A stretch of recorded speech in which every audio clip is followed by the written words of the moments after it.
We'll start with the roll call, Mary. Okay, Mr. Hayes? Here. Mr. Hunt? Here. Mr. Wilkie? Here. Harrington? Here. Mr. Hawk? Here. Now, if you all please join us for the Pledge of Allegiance, followed by a moment of just silent reflection. Mr. Hayes. I pledge allegiance to the flag of the United States of America and to the republic for which it stands, one nation, under God, indivisible, with liberty and justice for all.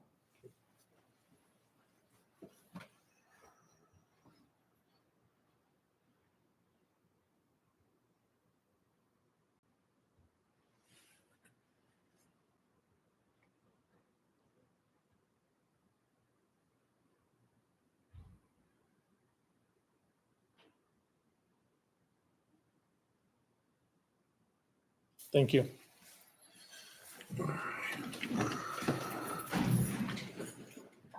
All right, moving on to adoption of the agenda. Do I have a motion to adopt the agenda? I'll make a motion to adopt the agenda of November 12th, 2024 as presented. Do I have a second? Second. I have a motion and a second. Mary, please call for the vote. Hayes? Yes. Yes. Mr. Wilkie? Yes. Harrington? Yes. Mr. Hawk? Yes. Minutes from the previous meetings. Any member have any questions or comments about the previous minutes? If not, I'll entertain a motion. I move to approve the minutes as presented from October 7th and 11th, 2024. Is there a second? I'll second. We have a motion and a second. Mary, please call for the vote. Mr. Hayes? Yes. Mr. Hunt? Yes. Mr. Wilkie? Yes. Mrs. Harrington? Yes. Mr. Hawk? Yes. Student recognitions, Mr. Lavender. Good evening, board members and President Wilkie. At this time, I'd like to bring up our CTE director, Mrs. Miller, who will recognize our two CTE students of the month.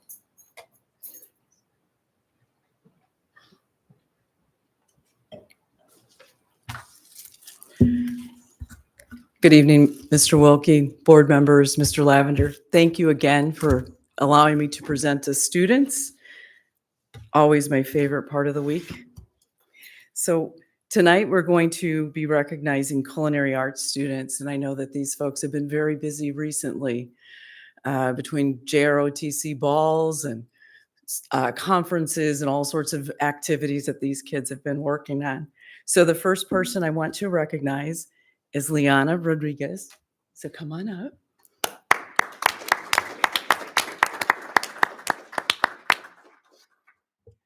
She is a student at Union High School. Her teacher, Jackie Arvizu, nominated her, and she had these kind words to say. Liana has been an invaluable asset to our culinary program. Her dedication and support are deeply appreciated every single day. Her familiarity with our classroom, lab, and operational expectations ensures smooth functioning and problem solving. Liana's knowledge and patience make her an excellent guide for other students. Her contributions are essential to the success of our program.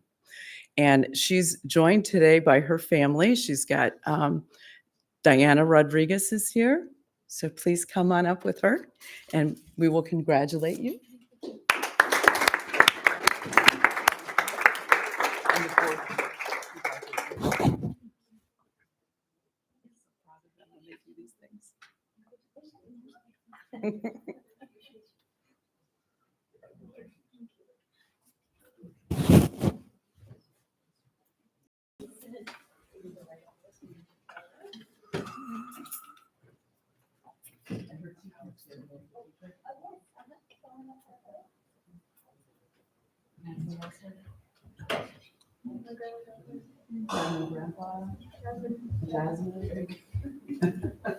We'll get everybody. That's right.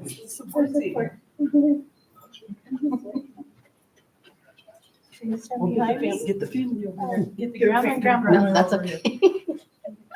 Why don't we move We want you guys up front. Okay. We ended up with a We can nice move support group here. Thank you for coming. Thank you. There we go. Sorry, Grandma. Okay, very nice.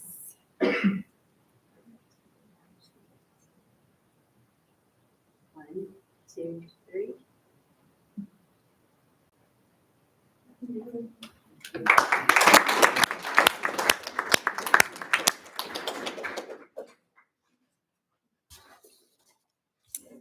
And the next student that I would like to recognize is from Vista Grande, nominated by her teacher, Maria Walters, Mia Gutierrez.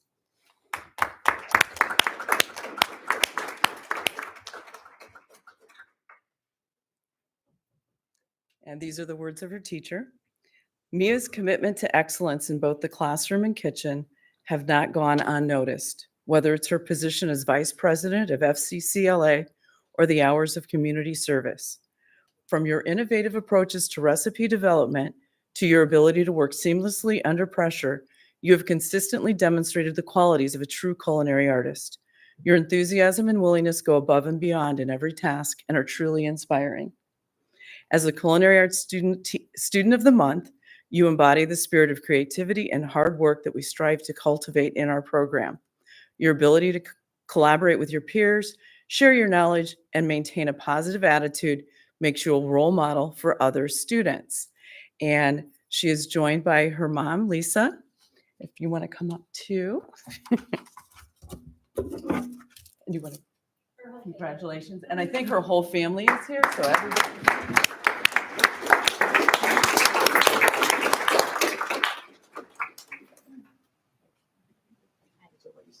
Yeah. You can come right here.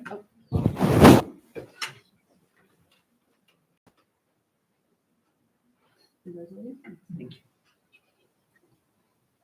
Go ahead, go ahead. Yes. No, and then the parents on either side. No, you know. There we go. Okay.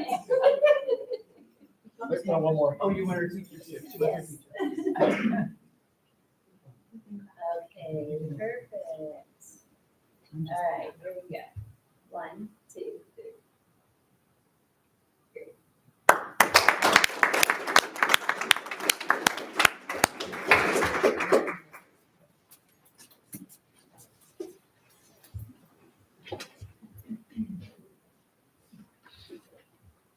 Next from PACE, we have Ms. Perry, who is here to present the PACE Student Month.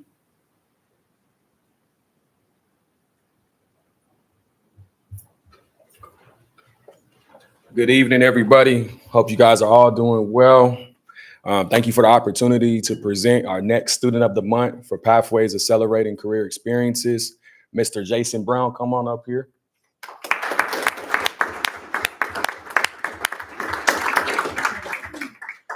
So Jason is a message from Mr. Steve Cochran, your English advisor. I'm proud to have Jason representing PACE as the Student of the Month. He's an outstanding student, consistently performing at a high level. His dedication to his studies and his reliable work ethic make him a model for his peers.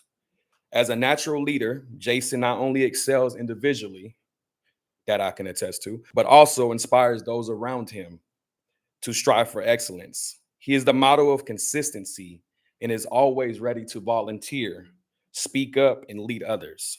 Have an excellent evening, Mr. Cochran. Few words from Clardy and Mendoza. Jason is a go-getter, part of the class of 2028. So that's a freshman standing in front of you.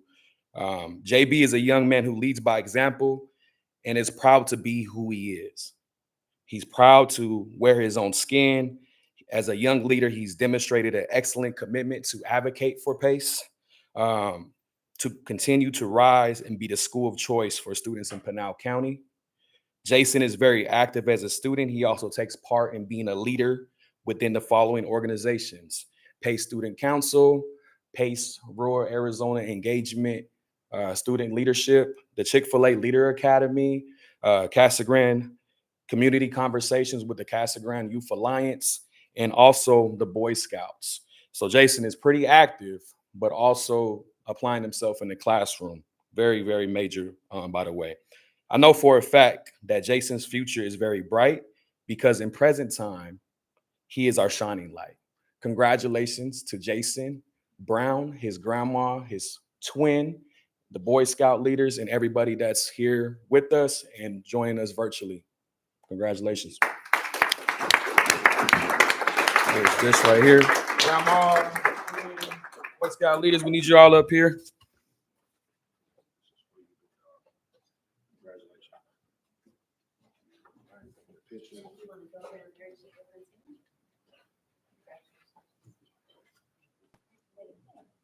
You guys are part of making this young man who he is. Nice. Thank you so much. Okay.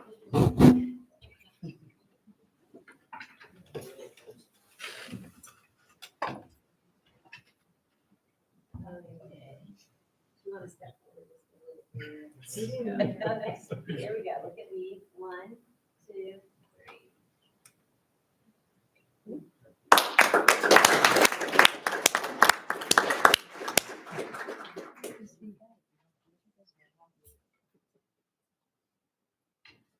So representing Casa Grande Union tonight is Mr. Dakar. Mr. Dakar, could please come forward.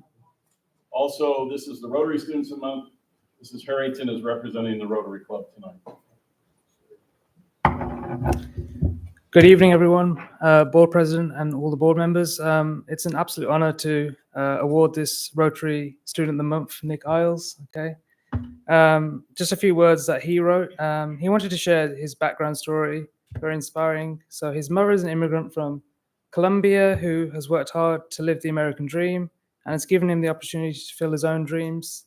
His father is a supervisor at Al and Riley's and inspires him to work hard and be a good person, which is obviously the most fundamental thing. He plans to go to college and study finance with the hopes of becoming an investment banker in one of Wall Street's top banks. Just remember me, Nick, when you're there making millions of dollars, okay? Just a personal word on him. I taught Nick last year for AP Language and Composition. I was amazed by him. He's pretty much Mr. Perfect. He's just good at pretty much everything. Look, he's blushing now, but I think the thing that struck me the most about Nick is his humility. I remember every other week we did like a reflection on the previous essays that the students wrote the week before, and I put his on the board as a model example, and I could just see it meant so much to him because of his humility and his grace. And he said, "I'm going to frame this and keep it for the rest of my life." And that really touched me, Nick. So that meant a lot to me. So thank you so much. Yeah, that's my story about Nick. So.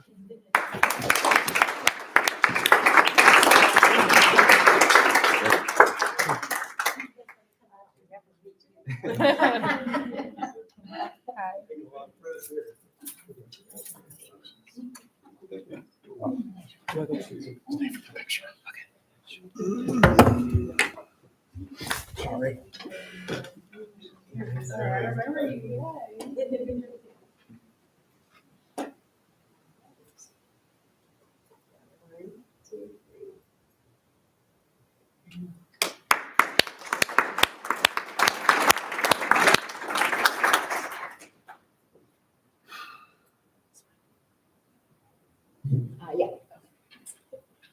Next is Mr. Danzy, our principal from Vista Grande, to recognize the Vista Grande Rotary Student of the Month. Good evening, Governing Board President Wilkie, Governing Board Member Superintendent Lavender. It is my pleasure to introduce Ms. Yerlin Castro.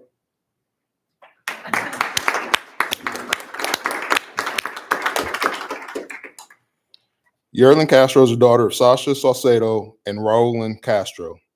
Is Vista Grande's November Rotary Student of the Month. Yerlin is a high school senior, track to graduate with notable achievements in both academics and extracurricular activities. As a second lieutenant and platoon commander in her school's JRTC program, she has demonstrated strong leadership and discipline. She is also an active member of the Raider PT team and participates in community service through JRTC. Didn't y'all just place in the competition? Yeah.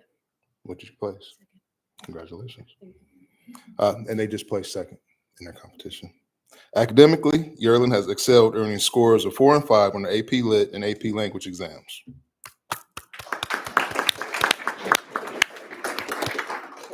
She has also reached proficiency in Azella testing, showcasing her dedication to personal growth.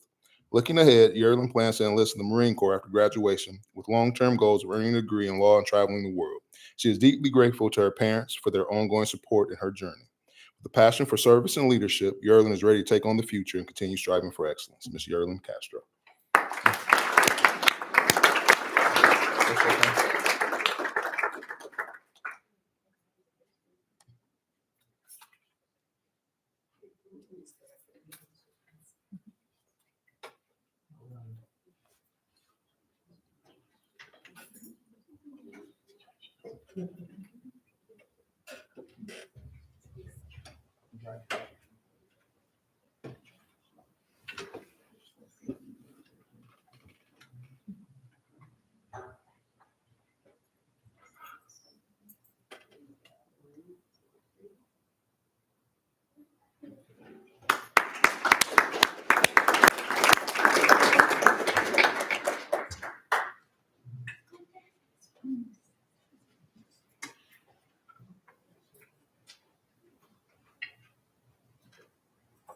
We have one more student to recognize tonight. I'm going to ask Mr. Hebda, our band director at Cascarand Union, to come up and introduce us to a student who will be playing in Carnegie Hall soon.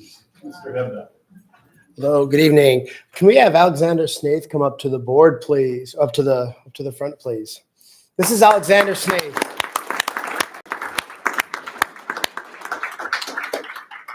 Alexander is an incredible musician, and as good as he plays, he's even a better person. He comes into the room and everybody just gets happier, and we're really lucky to have him. He came to us a little bit into his sophomore year of high school, and since then he's kind of taken our program by storm. An amazing saxophone player, and he also is a percussionist in our winter percussion program as well. And he takes every opportunity he has to go for something. He's going for regional honor band. He's going for all-state jazz band. He went down. We had an opportunity to do a solo at the AZMBA individual and ensembles, and he went and he did that, and he took first place performing in our showcase. Just everything he does is just incredible. He'll be heading and playing in Europe this summer. And then he worked for audition and was selected to play in Carnegie Hall, and we're just really proud of him. So I'd like to give it up for Alexander Snaith. And you should hear this guy play a jazz solo too. He's pretty good. So.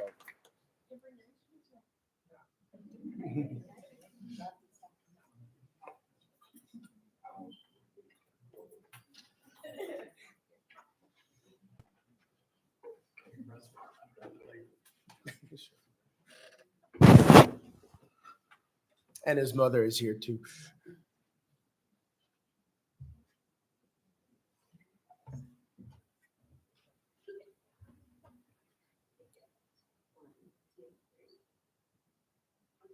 I'm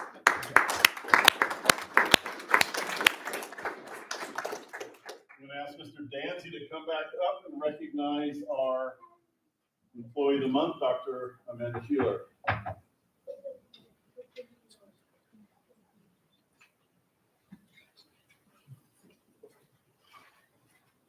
Good evening again, Governing Board President, Mr. Wilkie, Governing Board members, Superintendent Lavender. It is an absolute pleasure to speak about the Employee of the Month, Dr. Amanda Sheeler. She probably doesn't remember this, but I'm sure she does. In 2009, I had the opportunity of having a conversation with her, which she probably doesn't remember, which is good. And you often look and say, why am I in this position? Why I want here meeting? Meeting ended up well. We continued to move. Had the opportunity to come back and be principal. And there's people that you put on your team that you put them on your team, and sometimes they just end up there. Amanda is both. I will tell you that she is somebody who challenges me as a principal of Vista Grande High School in a very positive way. I wouldn't be the principal that I am without her sitting in the room with me. She takes things on. She looks at things in a different light, and she's always willing to bend, or not even bend, but help see the positive in students and teachers. And she is an advocate first for students. First and foremost, she does whatever she possibly can to help each and every student. There's times that you have teachers who teach at this level up here, and they want to stay up here with AP and honors classes. Amanda has zero problems taking on Algebra 1 turnaround classes. Whatever a student needs at Vista Grande High School, she is there. And I'm not going to keep going because I'll cry. But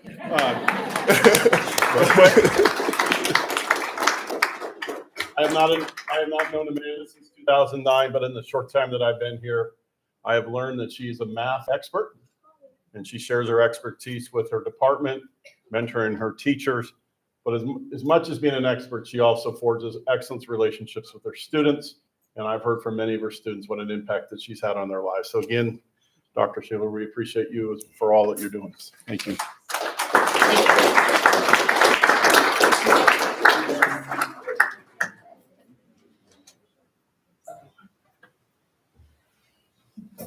Thank you very much.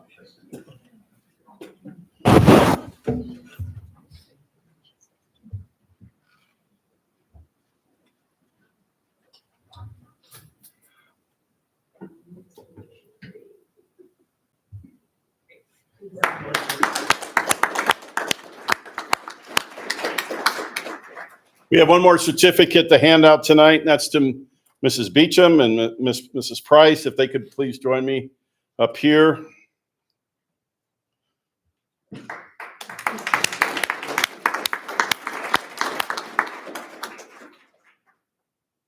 So I wanted to present the plaque from the Association of School Business Officials to the Casa Grande Union High School District Certificate of Excellence in Financial Reporting for its annual comprehensive financial report for the fiscal year ended June 30th, 2023.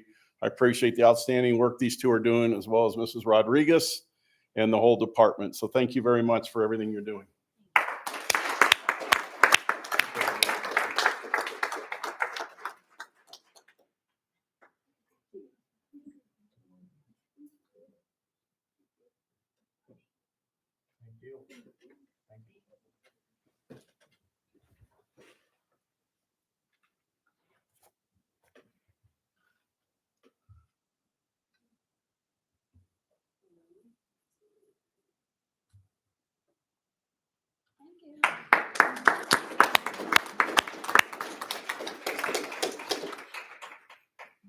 All right, we want to thank all of you for coming in and helping us celebrate these amazing individuals. And we'll take a pause here if those individuals like to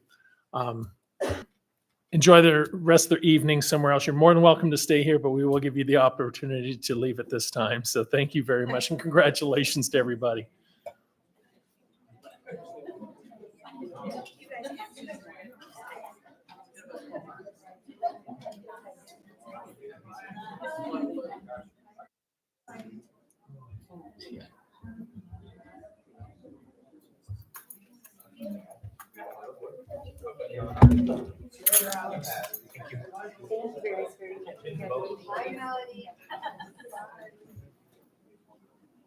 Have a good evening.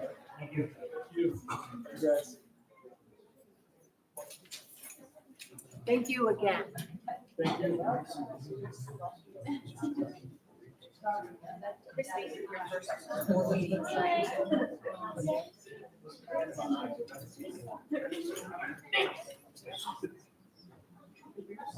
I'll call you on the 17th.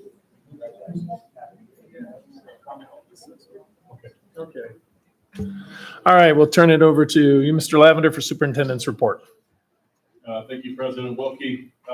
It's an exciting time in the district, so I wanted to cover several things with you tonight. First of all, our school grades are now public, and I want to publicly congratulate Vista Grande, who went from 52 points to 67 points this year and earned a grade of a B.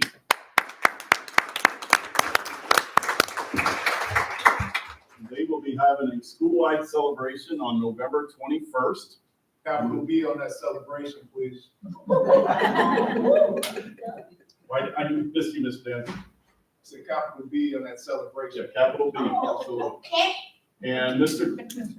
Danzy is a grill master, and so he's going to be grilling at this event on November 21st. We'll be providing some exact times for you as they get closer. Also, Casa Grande Union, although they just fell short of a B by 36/100ths of a point, they did show a 4-point improvement. In the upcoming meeting, I'm going to go over how Vista achieved the 67 points, how Union achieved the 64 points, and show you how these grades are calculated, all the things that factor into that. Well, again, we congratulate both of them. Also, this past weekend, our state champion Casa Grande Union Marching Band competed in the state championships, and this year they finished second. So congratulations to Mr. Evra. And as Mr. Dancy said earlier tonight, the Vista Grande ROTC finished second in the competition. And then we had several awards that I think are worthy of recognition tonight. AZ Central Student of the Week, Andrea Munguia, a sophomore at Casa Grande Union High School, Student of the Month, Student of the Week, and also she's a flag football player there on the team. And so congratulations to Andrea. Also, Eltorna Fadden Gant had a spectacular game a couple of weeks ago against Mesquite, and he was named the AZ Central Player of the Week, the Arizona Cardinals Player of the Week, and he's been invited to an Arizona Cardinals game on December 15th, where he'll be recognized at halftime. But has also been nominated for the Ed Doherty Award, which is the Heisman Trophy of high school football here in Arizona, and he was the Pinal Performer of the Week. So congratulations, El Torna. He goes by Fatty for that accomplishment. Also, Kayla Tacker, a sophomore at Union, was also named the AG Central Flag Football Player of the Week and the Pinal Performer of the Week. And then Sarah Mounts was also Pinal Performer of the Week from Casa Grande Union Flag Football Team. Luke Keaton from Casa Grande Union was the Tackle Football Player of the Week for Pinal Performer. And then Thomas Ortega from Vista Grande was also a Tackle Football Pinal Performer of the Week. They named one per week, so it's exciting to see some of these students recognized. Right now, Ms. Clement and Mrs. Diaz are working to establish the cell phone committee. Word has been put out, recruiting parents, students, staff to look at our cell phone policy and looking at what kind of changes need to be made to ensure that our classrooms are free of disruptions from cell phones. Also, Risa Casabuena Harrison, a teacher at Casa Grande Union, is a finalist for a $40,000 furniture upgrade for her classroom. This is an ongoing vote right now. I think there are 12 teachers across the country that people can vote for to receive this. The grand prize is $40,000. And then also on next Wednesday, November 20th, is the Greatest of the Grande Awards. It will be handed out at the Neon Sign Park. Mr. Danzy is up for the greatest principal in the Grande. David Carter is up for the greatest teacher in the Grande. Vista Grande is also up for the greatest school in the Grande.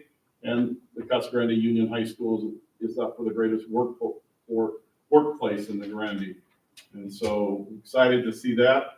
Also this Saturday, DECA is having a marketing yard sale from 8 to 12 at the Casa Grande Union parking lot. I want to congratulate the FFA students from Casa Grande Union on a successful state fry last Friday night. It was an excellent event. This is also Suicide Awareness Week, and thank you to the Vista students that are putting on a suicide prevention walk this Saturday from 10 to 12 at Vista. And then also the Union ROTC is putting on a run walk this Saturday at their track as well. That one's been canceled. That one's been canceled. So they just let me know. Okay, thank you, Jennifer.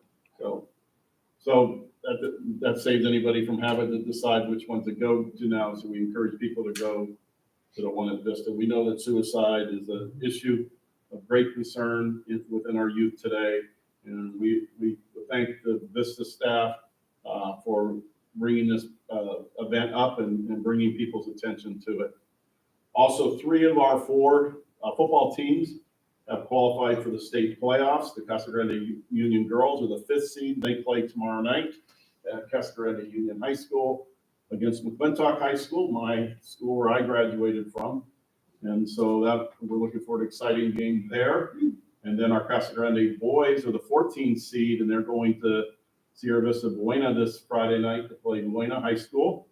And then our Vista Grande boys are the 11th seed, and they are traveling to Prescott this Friday night. So it's going to be cold up there. But we wish all three of these teams success. And then Carrie Jordan, if Carrie would please stand, we congratulate Carrie on her election to the school board. Congratulations, Carrie. And also Kelly, and it's not official yet on who the third member is. So but congratulations, Kelly, as well. So that's my report, sir. All right. Then moving right into the PLC team presentation. Yes, sir. As you know, we have partnered with the White River School District in Washington. We took a team up there last March to visit the school and go through their PLC Institute. We brought down Dr. Scott Harrison, who met with the board in August, and as well as did the keynote presentation for our back to school event. We took, I think, with the pictures up there, I think there are 11 individuals in that picture up to Washington for the PLC Institute they did on October 21st and 22nd. I'm going to ask our Executive Director of Academics, Tina Daniels, to bring her team forward. And they want to share their insights from their trip to the PLC Institute. The presentation they're doing tonight, the 7 team members, these 7 team members have presented this presentation to the staff at Vista Grande High School, as well as the staff at Casa Grande Union High School. And so, Mrs. Daniels, if you and your team would like to come forward, please.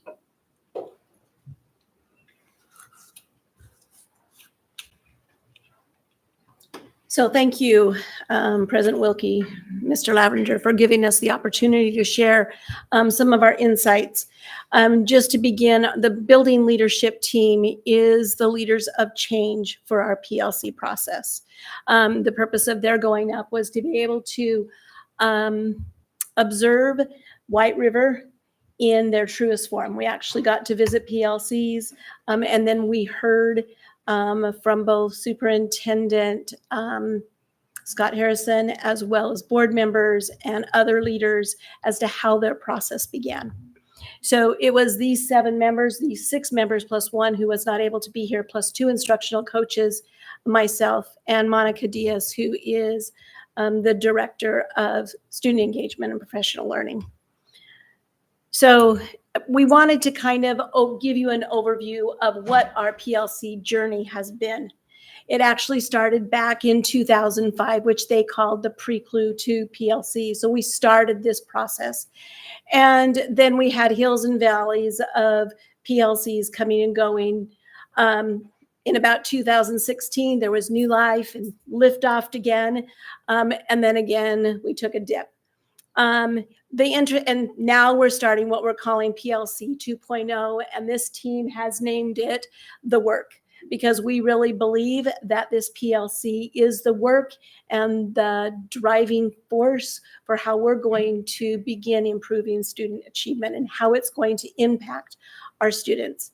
You can see on the graph there that just like our PLC journey, our college and career readiness scores kind of took that same kind of step. We got some high points and we got some low points. And so our hope is that we're just going to continue going up from here. So what's going to happen is each of these members is going to share with you their aha moments as they visited and learned at the feet of those at White River.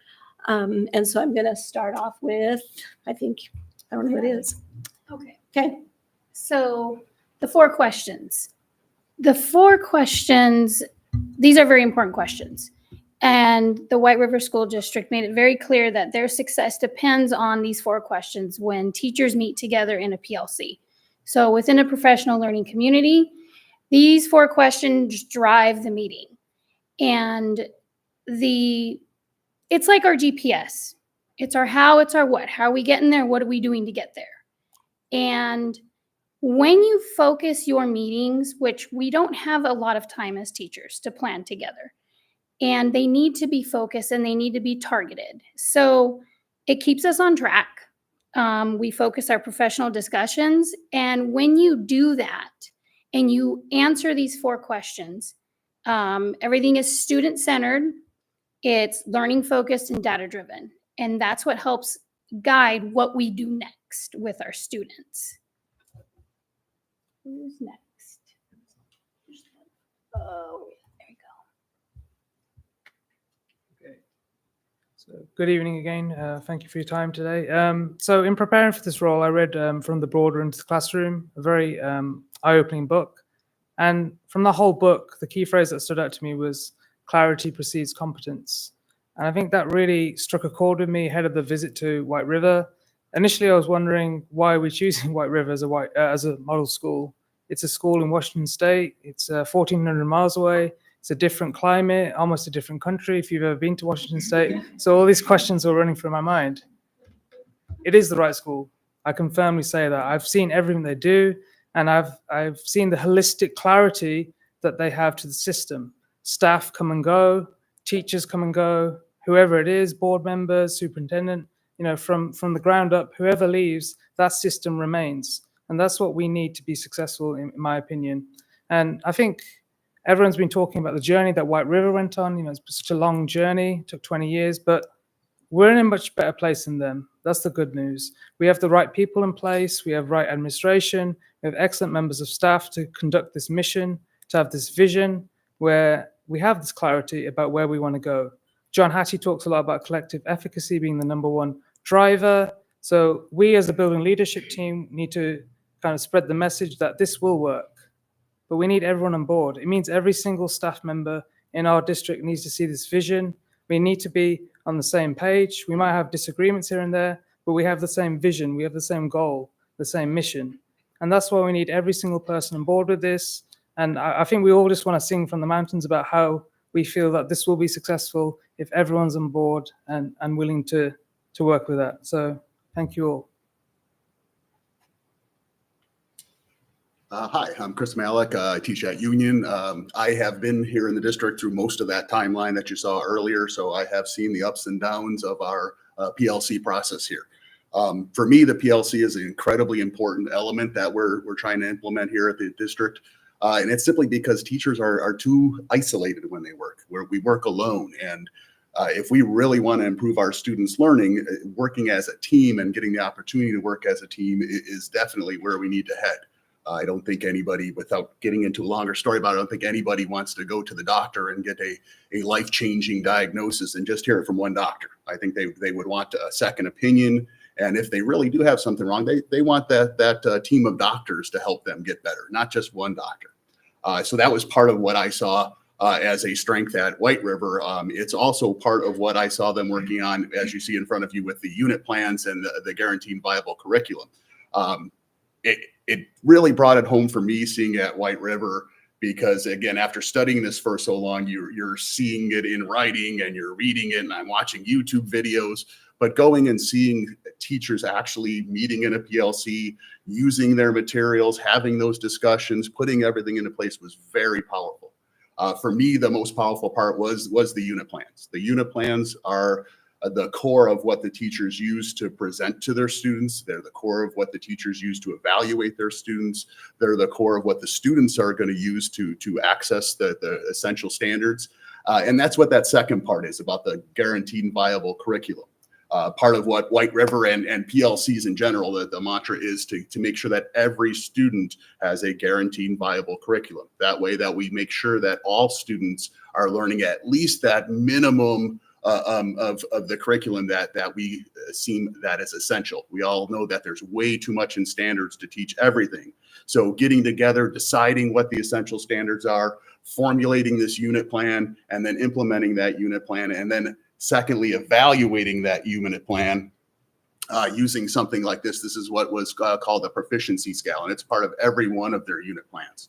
And the proficiency scales, little out of context here, but basically when you get down to the end of the unit, you can rank your students' success in attaining those essential standards using this proficiency scale.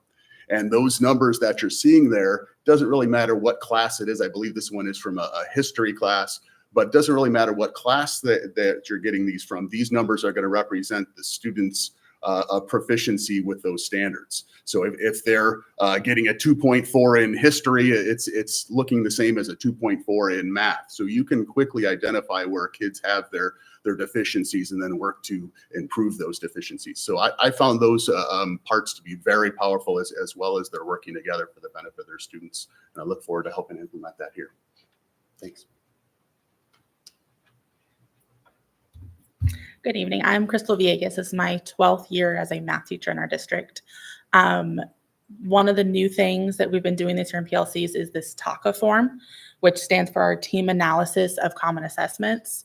And my first takeaway with this form was, oh, it's another checklist as a teacher that we need to comply to during our minutes or during our meetings.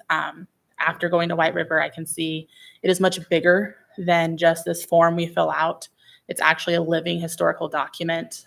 It was amazing to see the teachers and teams be able to look back quickly. Last year we did this. We changed this in our pacing. This instructional activity worked, and they just had it documented and they had access to it within seconds. This, for me as a teacher, gives meaning to my work. If I'm documenting this, I can save it, and next year I can remember what worked and what didn't work, and we're not starting fresh every year. We craft and get better at what we're doing. So once we spread the word that there is a purpose to this form, I think we're going to start moving our kids more than we have.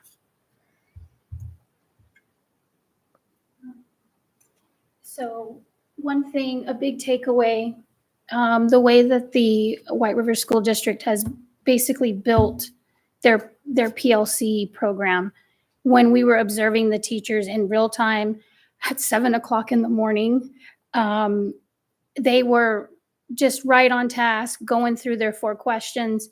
But I noticed that they were the experts. We all have a common goal in this room, and the common goal is every kid graduates. Okay? And that's what they're striving for. And if what's discussed in the meeting shows up in the classroom, then there's an unwavering urgency to help all children learn. They demonstrated that urgency.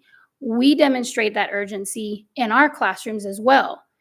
And PLC process will help us tighten that up a little bit more. If what's discussed in the meetings does not affect the classrooms, then teams are just reciting song lyrics with no melody.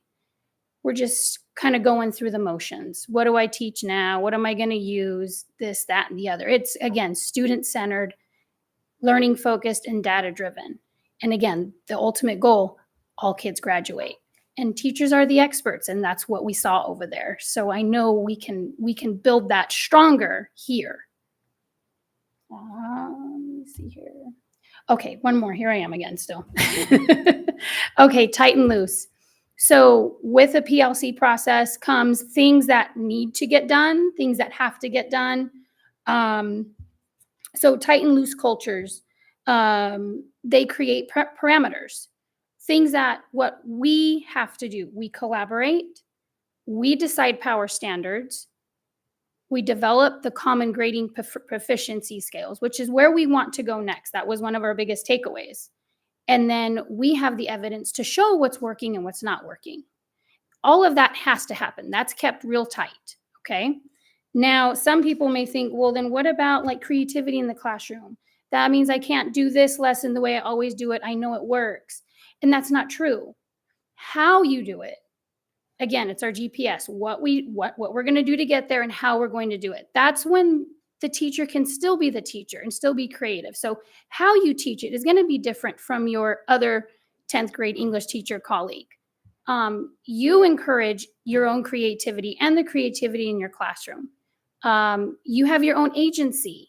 It's your classroom. We became teachers for a reason. We're good at it. We know what we're doing, and we have a certain way that attracts the kids to learn it. And then you are going to use your own professional judgment on the lesson and how to proceed. Then you come back together and as a team, and you decide what worked and what didn't work. So you're still building the creativity in your classroom, but you also have established boundaries, okay? And you have your parameters that you need to stick to because you know that's going to drive you to your end goal. So that's one of the things that we wanted to share with you guys as well. Hello again. It was an amazing trip, and it was with some incredible colleagues. Getting a chance to work with people at my campus that I don't often get to work with, and from the other campus and from the district office, I think was something that we will all cherish. And we've had some amazing conversations. So, we're done with our clinic, and we're in the airport for a couple hours and we're still having those conversations.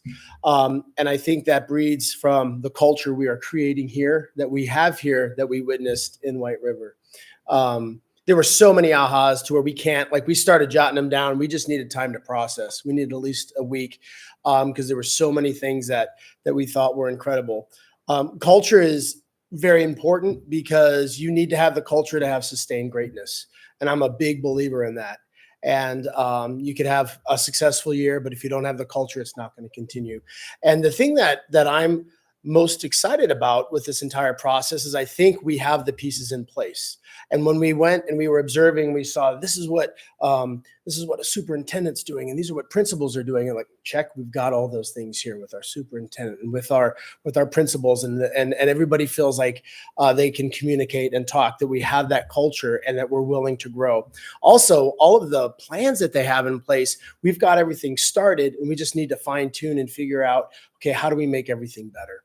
And so when we were talking with the other staffs, I went off on a whole bunch of quotes, and quotes are kind of my thing, but really the culture of what we're trying to grow, I think is an important piece. And I couldn't be more happy to be on this team that we have here. And we also have Mr. Craig, who's not able to make it today, and Ms. Flores that's not able to make it.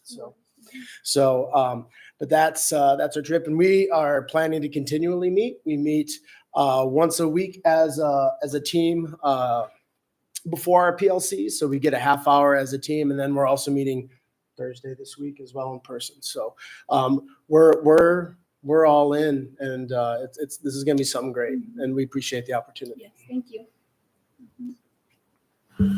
Well, I just want to thank you all. We heard PLC, it's amazing. It's this wonderful thing. This is going to do great things.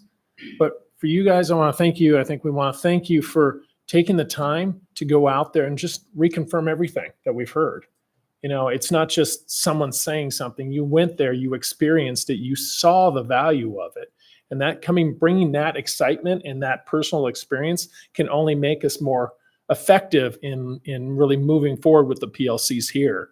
So on behalf of the board, and thank you, Mr. Lavender, and thank you guys for taking the time to be the champions.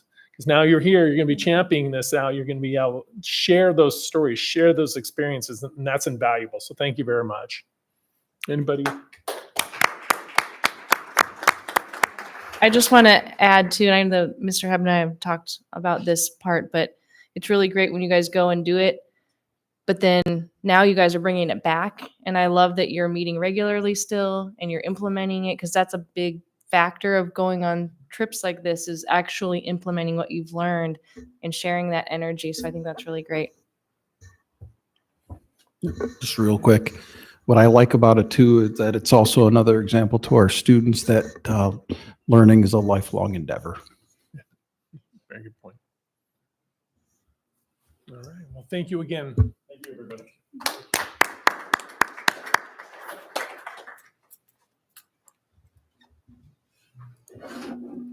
Mr. Lavender, facilities needs assessment. What?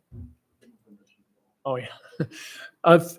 Thank you very much for being here. If you'd like to be excused, you may be, and you can go home and enjoy the rest of the evening. But thank you for coming, and thank you for sharing your experiences. Not Tina. Not Tina. Not me. No. Oh, thanks, Richard. Thank you all again. Thank you. Have a good evening. Mr. Lavender, the facilities needs assessment presentation. Thank you, President Wilkie. I've asked Mr. Bellick to prepare for us a needs assessment of our current district facilities. Also, Mr. Griffiths included some technology needs as well. This year, we received $3.2 million in capital funding from the state of Arizona. And you will see, Mr. Bellick, the needs that we have far exceed $3.2 million. In fact, it would probably take 12 to 13 years to take the list that he has tonight and to accomplish all the things on there. And so tonight, the first part of our conversation is, what are our current needs in the district? What are our major projects? How we're prioritizing them? Because on the action items tonight, we do have an item that is in the needs assessment that we feel is critically important because it's a safety issue. And so I'll turn it over to our facilities director, Mr. Ralph Bellick. Thank you, sir. Good evening, board president, board members, Mr. Lavender. Just want to kind of go over some of the stuff. We've been putting some things together. We do have a safety fire concern that's been going on this last year. We have a notifier system that's about 30 plus years old. It's been there since the union was made. So of course, with new technology and new things that are happening with fire and upgrades and systems, of course, the old stuff becomes not so much obsolete, but harder to get. And then when we're trying to retro certain parts, it becomes a little tougher to let the old technology meet up with the new one, and it creates a lot of havoc. And we kind of start to fail on the passing of inspections, or when we're doing the fire test, things aren't sounding the way they're supposed to sound. They're not notifying like the CGPD fire as they should. So those are some of the concerns. So wanted to meet up, and then also put a list of 25, 26 needs that I believe it's important to move forward for. There's some, I'll touch on some of the the three higher priorities of union, and a couple of the ones from union. And then as we go, you guys could ask any other questions as we move forward. If you look here on the board, there's actually two sheets of this of different needs. And you see the first one there is the fire and safety system. It's kind of guesstimated about $1.5 million. But we actually received some quotes already. I've been kind of pursuing it, going after a little more, because I do believe the safety of our students and staff is something we should really look into. But of course, we got the marquee. It's one of the marquee that's in front of the Cache Grand Union High School. After the last rains that we had, we started to see some of the foundation starting to lean, so that if you drive by there, I mean, of course, it's a heavier concrete marquee. It's not newer as the technology is now, so it's got some weight to it. One of the other biggest priorities that I see out there is also the concrete. There's I know last year we had an incident at Union where a student fell and she hurt herself, but of course 30 years, and then the way I believe that Union was built with all the mesquite trees all over it doesn't help any with the lifting of the concrete. So it's also impacted and hurt the entrances to the doorways. We've did a lot of grinding, brought companies out throughout the years, and then we've also bought a big grinder ourselves and do them as most of the summers now. Since the past couple of years, a lot of the doors get jammed up, so we'll have to go grind down prior to class, so that way we can get some of the doorways open. I'm gonna move over to slide here. Here's some more of the CG repair needs. Union, like myself, is getting a little older, so of course we need to start doing some fixing, it's just a lot of work there. There's a lot of wear and excuse me, a lot of things going on structurally, mechanically. You guys noticed that we had the chiller system go down. One of the big things that with that is, I mean, when you have a 30-year-old system, we can't expect it, especially with the heats that we have around here, to last as long as they have. Great thing with that, just to fill you in, we have went after grants. We received a $3 million, about a $3 million grant from the school's facilities. So we worked hard on that one, and we getting the whole replacement of the 2 chillers done at no cost to the district. We also went after another grant, chiller to get the rentals. We also got that also. It was an initial cost of $280,000 was the initial rental, and then it was $90,000 a month after that. None of the costs are coming to the district. We went after that grant as well, and we did receive that grant. The way the schools facilities board works is, of course, all the preventative maintenance proof that we can show and all the work that we do to keep our systems running. So that kind of helped us a lot. This is the Vista Grande needs. One of the big ones up there, I'll touch on that one, is a roof replacement. You can see it's a high one. We got a lot of leaks going on there every time it rains. Getting like 15 leaks, increased leaks from what it was. Last year, we received an emergency grant for that. We had a company come out. Again, it was grant money, so it was pretty good. So, but that money has been depleted now.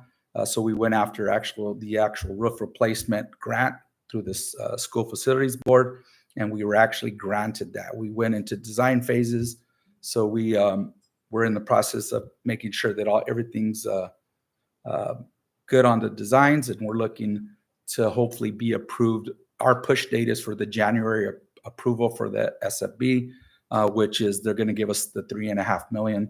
Of course, though, Vista, just to be aware, Vista has more excluded space than Union, and what excluded space is things that the SFB didn't build in the initial build. When they added on, those items are not covered from the SFB. So, of course, the district, out of the $3.5 million, the district's going to cover about, I calculate about $600,000 of that, which is, I would say, pretty good for a $3.5 million roof. You can see there's other things up there that we really need to start focusing on and moving forward with. District PACE, the district and PACE. Of course, we can't go after funding on this one. It's more, we're a student-based system. So if you look on there, we got a 230-ton and a 50-ton unit that runs about 75% of this building, which last year's storms had a big impact on some of this. We had the powers going off and out, short cycling systems.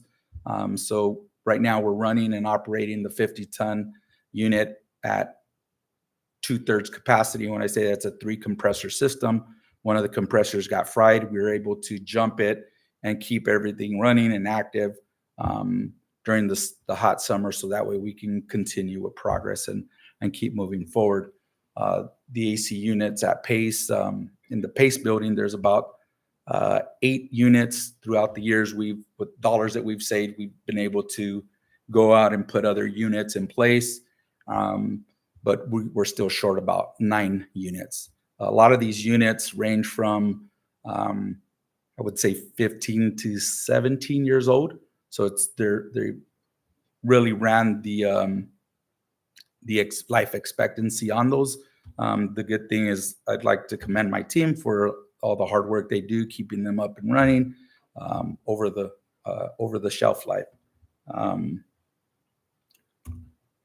I know after discussing, the schools facilities division about all these other grants we're getting, I know the question is why not, would possibly be why not getting the SFB to fund this project of $1.1 million for this fire safety. And I put up a little display here. This is one of my reasons why.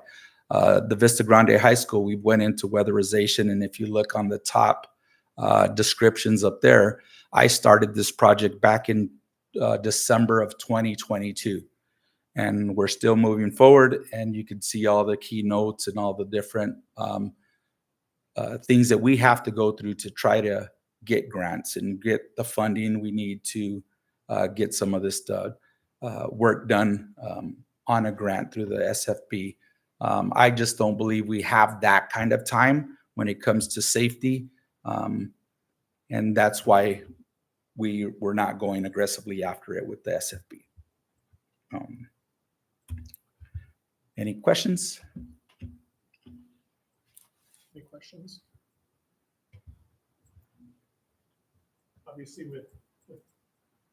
Obviously with our schools getting older, this type of wear and tear maintenance things. Thank you very much for doing the assessment. Gives us a pathway forward to identify and prioritize these projects. But other than that, thank you very much for the update. Appreciate it. And I just like to mention though too, and I know there was another sheet on there, and I know the list that I just gave, there's a lot of mediums on there, but I would really not try to push them over the next few years, so especially when it comes to heating and cooling. So just want to. Mr. Griffiths, is there anything you want to say about some of the things that you identified for facilities, for IT? I know there are 4 projects we just could not wait to do this year that totaled about $1 million, wasn't it? Roughly, we have we're the end of life on our phone system, so that's going to have to be replaced. Servers, long in the tooth, they're going to need to be replaced. All of our battery backups, keep everything running in the big power failure. These have to be replaced. So, we had some serious needs. Those are things you just have to on the roofing. You just can't put them on. So I imagine these are going to be brought to us when we start doing the budget discussions. Well, and you look at last year, our big capital projects was the lights for our outdoor fields. That was a pay me now or pay me later project. I think the project ended up being about $1.5 million to replace them all out. We could have spent about $800,000 to $900,000 and just fixed what we had out there and continued to put a Band-Aid on it. But at this time, we felt spending the extra $500,000 to $600,000 was going to save us money in the end by having cheaper, more efficient lights up there, as well as new wires and things like that, because the rats and things were just eating those things out. And eventually they were going to fail, and we weren't going to be able to have those security as well as the measures for when we offer the evening activities. This year, our fire system, our IT needs ate up our entire capital budget. And so anything else on that list right now, there's not really the funding for this year.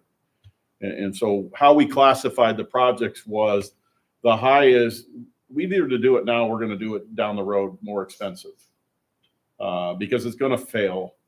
And so it has to be replaced. The medium is it needs to be done, but we can continue to push it off and push it off. It's kind of like the roof on your house. It needs to be replaced, but until it actually is coming through and leaking on it, we just keep pushing it off and pushing it out. The problem is over these next 10 to 11 years at the $3 million in bonding, that means that we're making an assumption that nothing else is going to be added to those lists and things like that.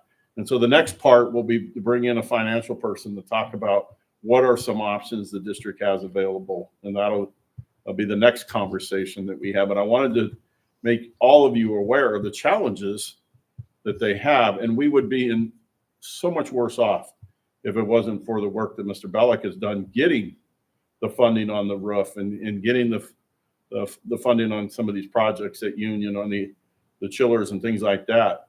Because it pays, as a $3.5 million project and ended up costing us $600,000, all those chillers and replaced and stuff. But as he says, it's a 3-year project.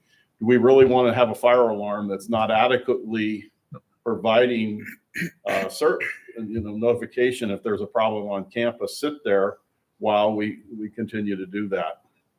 And then what do we if we spend that money on something else and something happens, there's that negligence piece as well, knowing that the challenges that we have.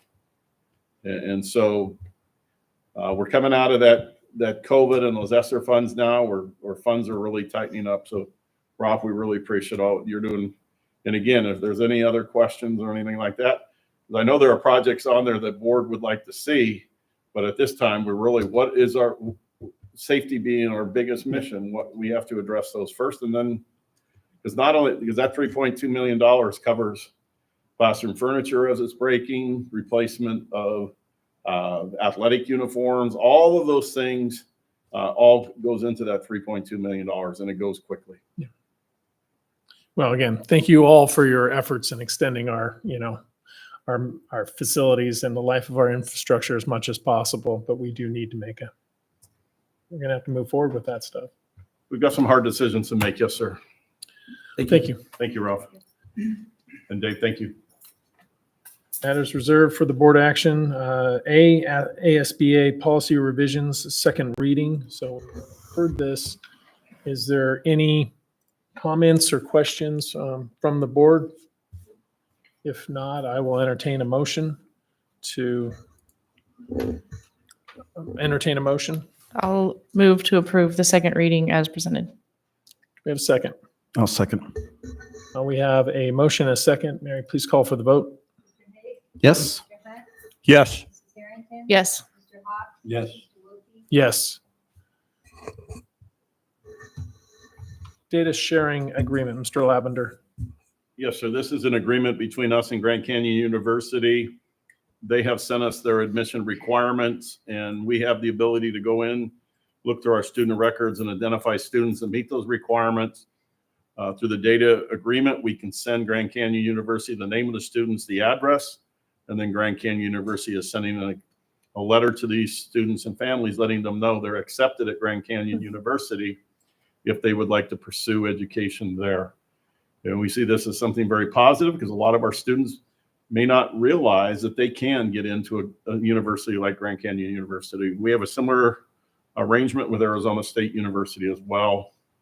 And so it's exciting to be able to offer this to our students to say, hey, if you want to go to Grand Canyon University, you've got met the criteria, here's what you need to do. And then from there, they work with the students on scholarship funding and those things because it is a private school. Cool. Any questions or comments from the board? I think it's just an excellent opportunity for, like you said, a lot of those students who just may not know. Yep. And so it gives them an option. So with that, I will entertain a motion. I move to approve the data sharing agreement with GCU as presented. Do I have a second? I'll second. We have a motion and a second. Mary, please call for the vote. Yes. Yes. Yes. Yes. Yes. Field placement agreement. So I sat through a presentation recently at the Greater Phoenix Management Council. And one of the data they shared with us, for every 100 teachers that currently resigns in the state of Arizona, 52 are replaced by somebody who's not highly qualified to be in the classroom, which means they do not have a teaching certificate or they're not appropriately certified for that subject. And then there was 52, and then 27, or actually 52 and 23, that equals 77%. So whatever, 25% thinks 25% of these positions are filled by substitute teachers. So for every 100 openings currently in Arizona, 77 are being filled by somebody that's not qualified to take on that position. This is not a one-year trend. It's been a trend out for the last 5 years. So agreements like this with the University of Arizona for placement agreement allows us to work with the school district for those students that are going through College of Education to be able to do their practicum. Because to be a teacher, you have to spend 3 semesters in the schools observing what goes on, a teacher, and then the 4th semester is your student teaching. So this again allows us to partner with the University of Arizona to offer their students the opportunity to learn and come into our schools, which is a good recruiting tool as well. I would agree. Any comments from the board? I think that's a good idea. Yeah, I think you're right. It's like they're invested 4 semesters. So why wouldn't they have a great opportunity? They're already kind of invested in our schools. And so it would be a great potential recruitment opportunity for us. If no other conversation or. Is this with pay? No, these teachers are paying their tuition. Yeah, they're doing it out of the goodness of their heart for credit. Yeah, for credit. For credit. All right. Well, with that, I will accept a motion. I move to approve the field placement agreement between Arizona Board of Regents, University of Arizona, and Casa Grande Union High School District as presented. Do I have a second? I'll second. I have a motion and a second. Mary, please call for the vote. Mr. Hayes? Yes. Mr. Hunt? Yes. Mrs. Harrington? Yes. Mr. Hawk? Yes. Mr. Wilkie? Yes. Mr. Lavender. Next up is our contract from Climate Tech to do this Casa Grande Union Fire Alarm retrofit and upgrade. You see in your packet, there's a 5-page contract there. You'll also see in your packet that Mr. Bellick estimated high. And so we're really happy about that. And the project is $1.125 million. And we're recommending approval so we can get started on this project. Mr. Bellick, do we have an anticipated finish date for this project? What I'm hearing is if we push this by November, we could start sometime in December, and it's going to look like March, April completion time. Any questions from the board? I do have one question for you. Yes, sir. Given the amount, how many other bids did we get? Or was this pulled off the state approved list that we can utilize a single source? Yeah, they're on the one GPA. Okay. All right. And with that, I will accept a motion. I will move to approve the expenditure in excess of $100,000 for the Climate Tech fire alarm retrofit as presented. Do I have a second? I'll second. We have a motion and a second. Mary, please call for the vote. Mr. Hayes? Yes. Mr. Hunt? Yes. Mrs. Harrington? Yes. Mr. Hawk? Yes. And Mr. Wilkie? Yes. Mr. Lavender. Yeah, so the next item tonight, Mr. Wilkie and board members, is an agreement with David Wood, who's a contractor, to look at our asset inventory. By law, we are to maintain records on all items, capital items that we purchase of $5,000 or more, and Mr. Price used the term today, but I can't remember, but other type of items that are $1,000 or more. We have not done an effective inventory since 2021. Compliance is that this is done every 2 years, so it's been an audit finding to be able to get this done. So by contracting with this individual, we're going to be able to bring this individual in and get our assets up to standard, so we can complete the audits every year and know where the items that we're purchasing are and which location. Any questions from the board? Nope. I do have a question related to this individual, Mr. Wood. Data sharing agreement with him. Is the contract with him separate? Because I don't see any dollars associated with this. I just see the data sharing. Yeah, he has, we went out for a bid and, we got 3 quotes. Okay. Veronica went and submitted. And she did. So he works for the professional group, which is a consulting firm. They are on Mojave contracts. So Okay. they didn't have to go out. His hourly rate is $110, which is for people who that provide service like this. The cost it's going to be as needed. So he'll come in and he'll do basically a review of our general ledger, and then from there provide us with a scope and sequence of what needs to be done before moving forward, so that this is just kind of like, okay, here's all of our data, let us know what needs to get done so that we can then budget accordingly. Okay. He's going to be guiding us on how we can keep up and some, giving us information we did and what we can do and how we can keep track so we can move forward. Appreciate that. Thank you very much. No other comments or questions. I'll call for a motion. I move to approve the data sharing agreement with Mr. David Wood for general fixed assets consultation services as presented. Do I have a second? I'll second. We have a motion and a second. Mary, please call for the vote. Yes.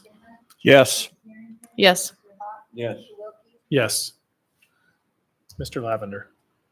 So our next contractor data sharing agreement is for Ruth Smith to help us with our payroll.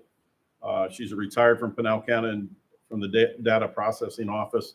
Currently, right now, we have 2 individuals that are working in payroll and 1 is on extended medical leave. So we're down to 1 individual.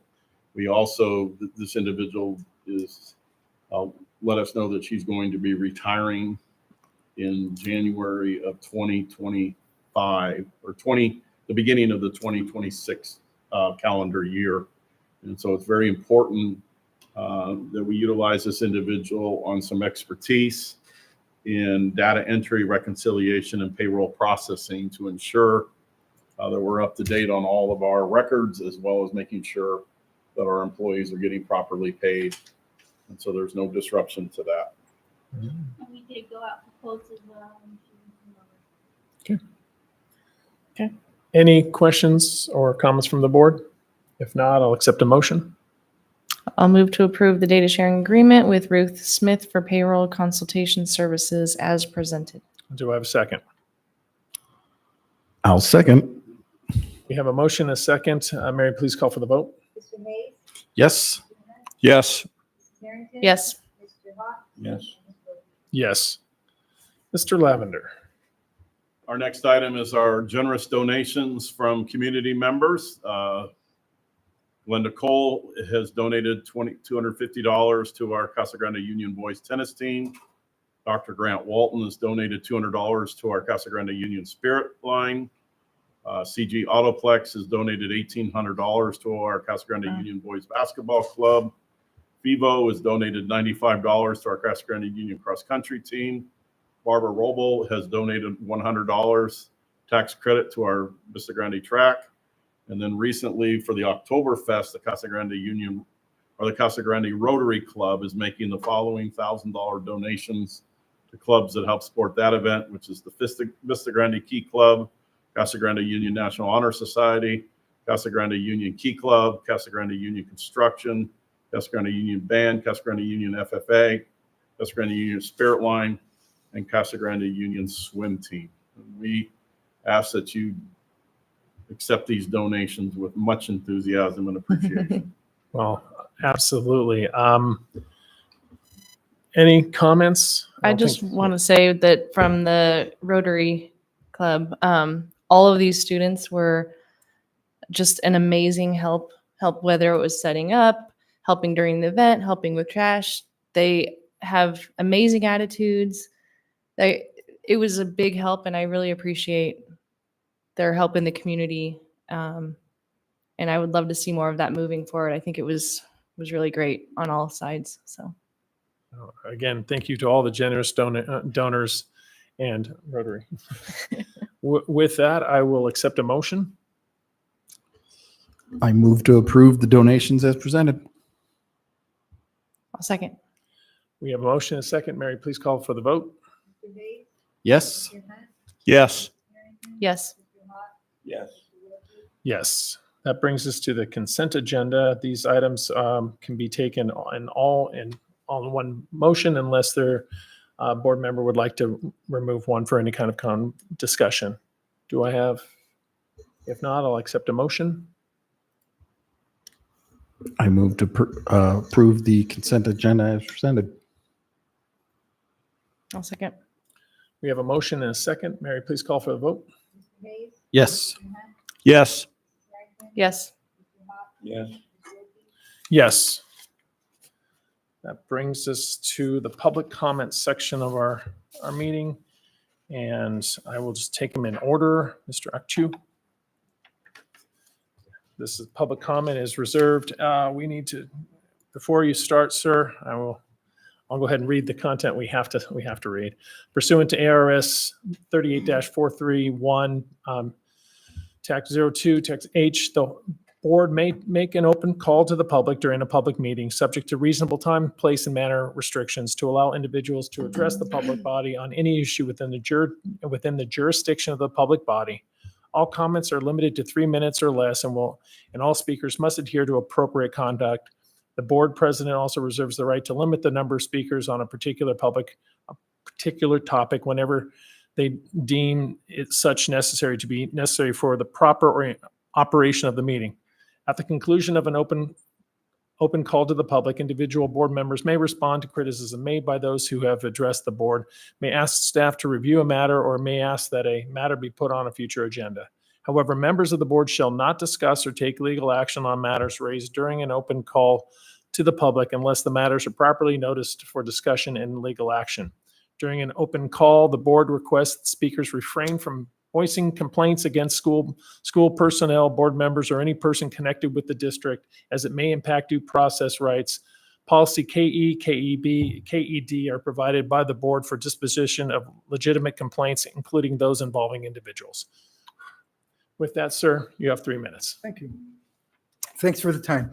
I'd like to offer my congratulations to all of the candidates that ran for every office, regardless of outcome.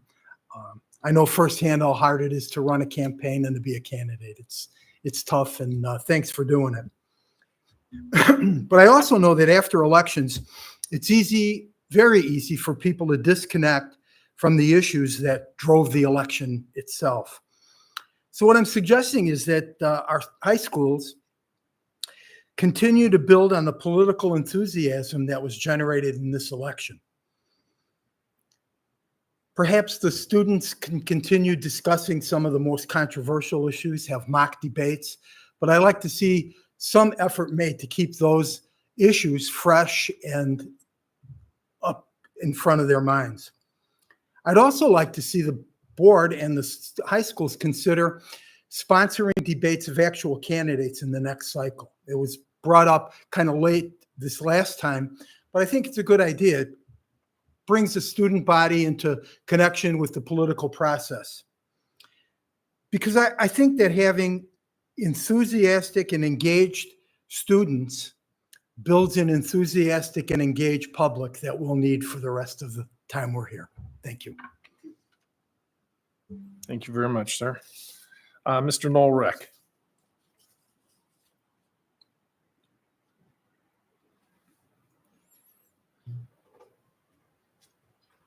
You have 3 minutes, sir. Thank you. First, congratulations are in order, and I know these have been touched on previously, but I'm going to throw my 2 cents in. First, to the district for improving its letter grade rating. That's great progress to build on with Superintendent Lavender at the helm. I wasn't happy with what happened with Dr. Battle, but I don't think you could have found a better person to fill that position than who we have here tonight. There are many fantastic student achievements recognized here tonight and in the news. One that really stuck out with me was the young man, Alexander Smith, who was the recipient of the Carnegie Hall Performance Series Award. What an honor. I mean, that's just unbelievable.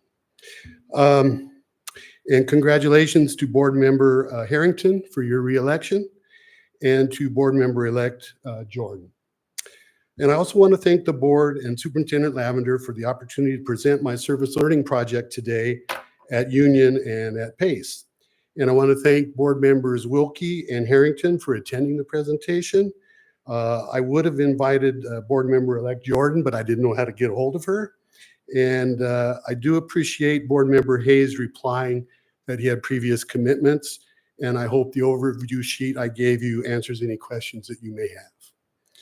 I have to mention also that the prep student of the month, Jason, gave me a tour of the school today, and I was really impressed with him, his classmates, and the staff and administration at prep. I'd never been there before, and it was really a neat experience to see everything that's going on there and see the great work that they're doing. And I'm also happy to see the district's focus on PLCs. I know from personal experience how powerful they can be regarding sharing best practices and the mission of educating our students in general. Lastly, there was a definite disconnect between facts and feelings at the last meeting when I spoke about vouchers. So I've copied off 3 recent articles on the subject for the board, and I hope that all of you will be receptive to reading the facts about the program and the problems it presents to the district and the state. Thank you very much. Thank you very much, sir. And Mary, if I can give those. Thank you. Well, that concludes this evening's board meeting. Thank you very much for coming. Meeting is adjourned.